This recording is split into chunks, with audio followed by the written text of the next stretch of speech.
The New Testament Gospels tell us about the numerous miracles performed by Jesus. The performance of miracles by Christ is a key pillar of the faith, but people wonder whether they even happened. So, what is the evidence for Jesus' miracles? Who witnessed them? Did anyone witness them? And how do we know that they happened? This is a deep dive into the miracles of Jesus and the evidence for them. I hope you enjoy it, and you're watching All Things Humanities.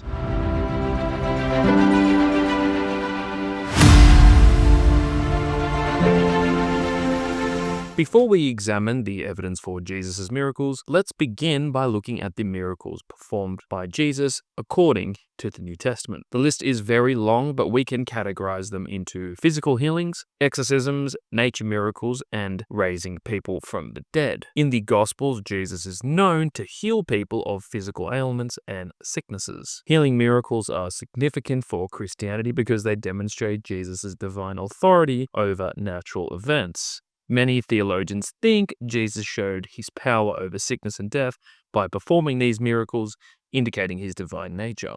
After all, Jesus did say that he was God's son, meaning that these kinds of miracles would be well and truly in his power. So, what are Jesus' main healing miracles? I've provided a long list on the screen at the moment, and here they are if you'd like to read them. Some of Jesus' most famous miracles were healing the paralytic, restoring sight to Bartimaeus, and healing the man with leprosy. In the context of Christianity, these are miracles that gain the most attention from scholars and academics. The New Testament tells us that Jesus' reputation as a healer spread throughout Israel, drawing large crowds seeking healing. This widespread recognition is evidenced by people bringing the sick to Jesus nationwide. They were also recognized by crowds gathering wherever Jesus went. For example, in John 6:2, it says, "A great crowd of people followed him because they saw the signs he had performed by healing the sick." There are other verses like Matthew 4:25, which say great crowds followed him from Galilee and the Decapolis, and from Jerusalem and Judea, and from beyond the Jordan. Now, we cannot verify whether this happened or not, but there seems to be a recording from the Gospel of John claiming that this was happening in Judea. We can neither prove it nor disprove it. Do we have evidence other than the New Testament for Jesus' physical healings? No, we don't. But it doesn't mean that it did not happen. While we do have plenty of non-Christian sources that suggest that Jesus was a real person walking around Galilee, we don't have many that record the miracles of Jesus. This places scholars, and of course ourselves, in a difficult position because we cannot prove that the miracles took place, given we only have the Gospels telling us of these miracles. However, Josephus, a first-century Jewish historian, referred to Jesus as a doer of startling deeds, a statement most scholars consider authentic. While Josephus did not endorse Jesus' divinity, his account, however, aligns with the Gospel's portrayal of Jesus as a miracle worker. It's also worth noting that Jewish religious leaders accused Jesus of using satanic power rather than denying the miracles took place. This may suggest that there was a widespread recognition of his extraordinary acts, despite the Jewish believers thinking he was using demonic energy. Even skeptics like Bart Ehrman acknowledged the early traditions consistently described Jesus as a performer of spectacular deeds. Let's take a look at the recordings of Jesus' exorcisms, the second type of miracles performed by him. In Christianity, an exorcism is a spiritual practice that involves casting out evil spirits from a person, place, or object. Throughout Jesus' life, the New Testament tells us that Jesus was able to cast out demons and evil spirits to many different people. Some of his famous exorcisms were casting demons into a herd of pigs and healing a demon-possessed man. The New Testament also tells us that Jesus healed a demon-possessed mute man and healed a boy with an unclean spirit.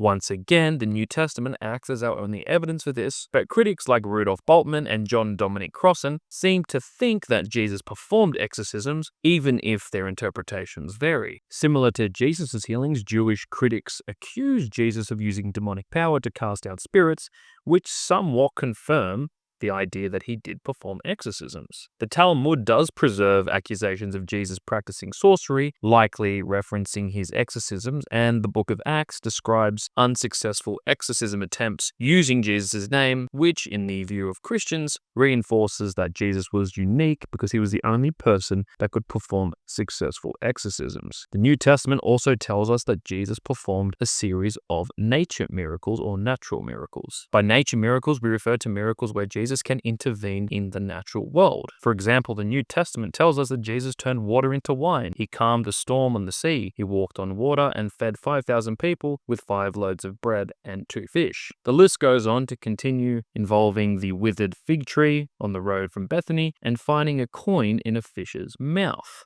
Out of all the miracles, however, performed by Jesus, it's important to examine the most important miracle of them all, Jesus' resurrection from the dead. The resurrection of Jesus Christ is a central event in Christianity, for it symbolizes Jesus' triumph over death. The resurrection confirms Jesus' claims to be the Son of God and also the Messiah. It does serve as a sign from heaven that authenticates Jesus' ministry and that he is the Son of God. The resurrection story is recorded in Matthew 28, the first book of the New Testament, with multiple eyewitnesses recorded in that story. Once again, it's the only real evidence we have for the resurrection of Christ, but there are some interesting parts to it. Nearly all historians, including skeptics like Bart Ehrman, agree Jesus was crucified under Pontius Pilate and died on the cross.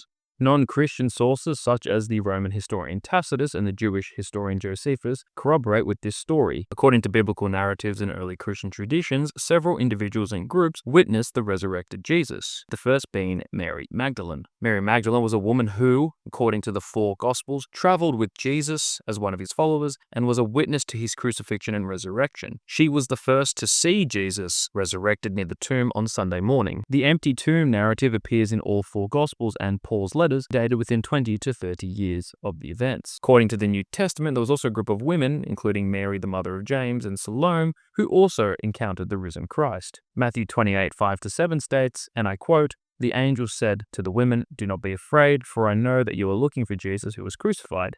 He is not here, he has risen, just as he said. Come and see the place where he lay, then quickly go and tell his disciples, he has risen from the dead and is going ahead of you into Galilee. There you will see him.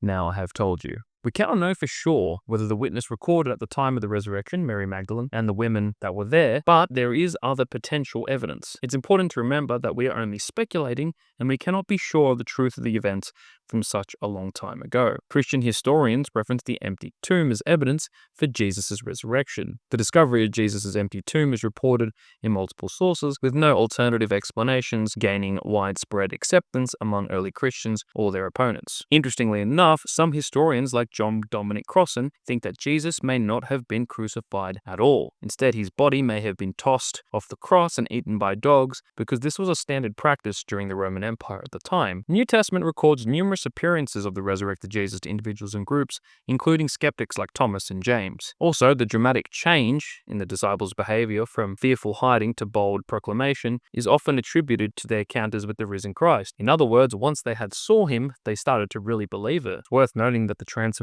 of Saul, who once persecuted Christians, is attributed to his encounter with the resurrected Jesus too. The rapid spread of Christianity and the willingness of early believers to face persecution is also seen as evidence for their conviction in the story. Some non-Christian sources from the period mention that the Christians at the time really believed that Jesus rose from the dead. It's important to remember that while these points are often cited as evidence, the interpretation and acceptance of this evidence varies among scholars, historians, and individuals. Some argue that alternative explanations for these events are possible, and the resurrection remains as a matter of faith rather than conclusive historical proof. While skepticism about miracles persists, the historical evidence, early, diverse, and corroborated, suggests that Jesus' contemporaries believed he performed extraordinary acts. Critics often reject these accounts due to philosophical problems against miracles rather than historical evidence. For those open to supernatural explanations, the textual evidence provides a coherent basis for accepting the gospel narratives as reliable testimonies. Given that the New Testament is the only major source we have discussing Jesus' miracles, we have to examine its reliability. Some historians consider the New Testament to be historically accurate for the fact that many of the New Testament documents were written within a few decades of the events they describe, increasing their reliability as a historical source. On the other hand, the Gospels were written 40 to 70 years after Jesus' death, relying on oral traditions that could be prone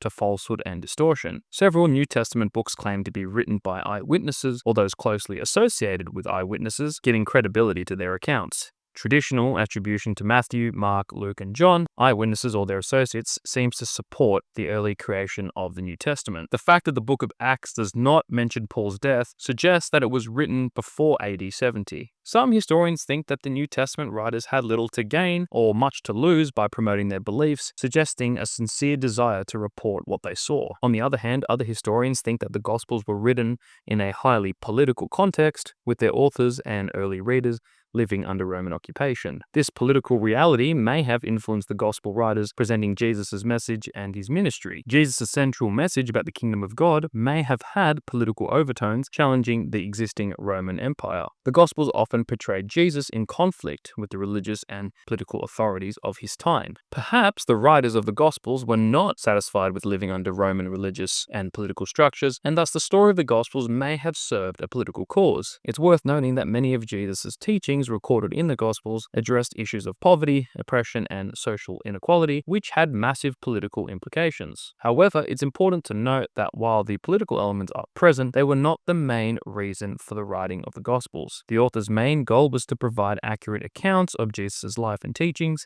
and to promote belief in Jesus as the Son of God. Some events described in the New Testament do not align with known historical facts. For example, the census mentioned in Luke 2 verses 1 to 7 is inconsistent with the timeline of Jesus' birth and Herod's reign. The presence of miraculous events and supernatural occurrences is problematic for historical analysis. Many significant events described in the New Testament, such as the resurrection of the dead during Jesus' crucifixion, are not mentioned in any contemporary non-biblical source either. While some scholars argue for the historical reliability of certain aspects of the New Testament, the consensus among historians is that it cannot be considered a fully accurate document due to these and other issues. While debates and scholarly discussions continue, these factors contribute to the consensus among historians regarding the reliability of the New Testament. There is some evidence to prove that Jesus' miracles took place. At the same time, this does not mean that they did not happen.